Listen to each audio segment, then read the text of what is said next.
Mayor of the City of Manila, Mayor Francisco Isko Moreno Domagoso.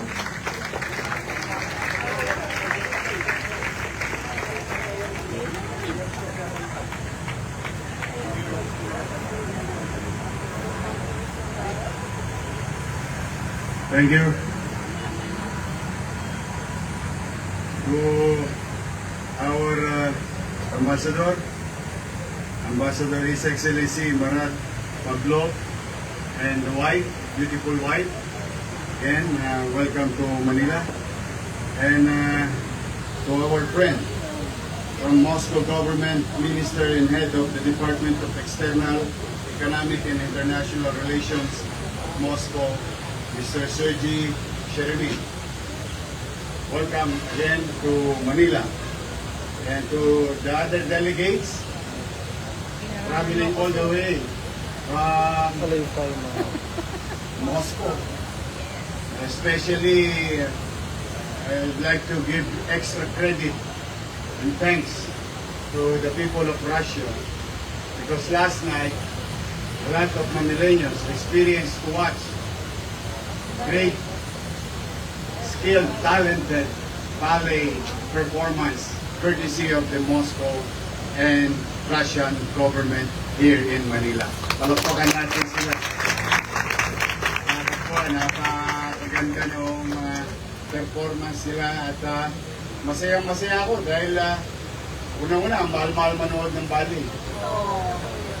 Pangalawa, kung gusto mo na Russian ballet, punta ka sa Russia.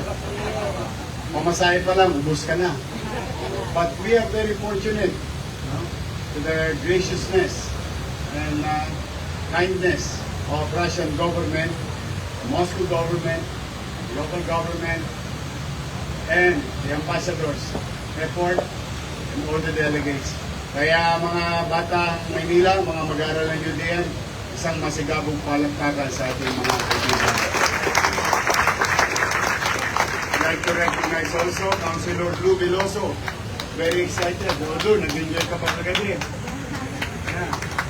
Kasi kami mga artists, when they are performing last night, we know that it's very hard. And they're very talented.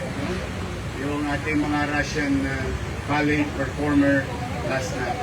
Kaya kami ni Lou Veloso, tulong-tulo ang laway namin sa galing. But I'm happy that a lot of Manileños saw it, and it can be an inspiration, especially to a young lady whom I saw in the lobby. And the mother said, she is ballerina. And I asked her, sabi ko, maganda ba? Magaling po. Magaling po. So, someday, somehow, this can be an inspiration to others, especially fellow Manileños. But today, we are celebrating side by side with our Russian friends to celebrate the greatness and recognize the greatness of Alexander II. Ito ay tanda ng pagkilala at pagpapatibay ng relasyon nating mga Ruso at Pilipino dito sa lungsod ng Maynila.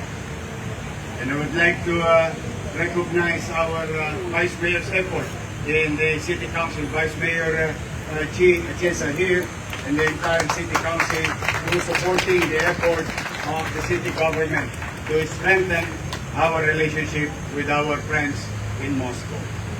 Now, we are not going only to recognize, but we will continue. This is a testament and our also effort to continue to honor the legacy and literary contribution of Alexander Pushkin, and to continue to strengthen our cultural, diplomatic relations between Manila and Moscow. And also, we will continue to promote international friendship and cultural understanding between two cities. And we will continue to foster cooperation in the fields of culture, education. As you can see, marami dito na-meet ko kagabi, mga nag-aral sa Moscow. Na-meet ko sila. sa show kagabi. And I hope someday, somehow, one of you here in UDN will be sent to Moscow and to study further and in your field of undertaking. So we will continue to bond, build stronger ties and relationship in our people-to-people exchanges. So to the Ambassador, Your Excellency, to Sergey, always welcome to Manila. And it is a great honor for us to have a piece of memory of a great person in the world. Not only recognized by the Russian, not only by Filipinos, but I think all poets in the world recognizes and give good credit to Alexander Pushkin. Magandang umaga at pagpalain nawa kayo ng buong. Thank you. Thank you, Mayor, for that warm and inspiring message.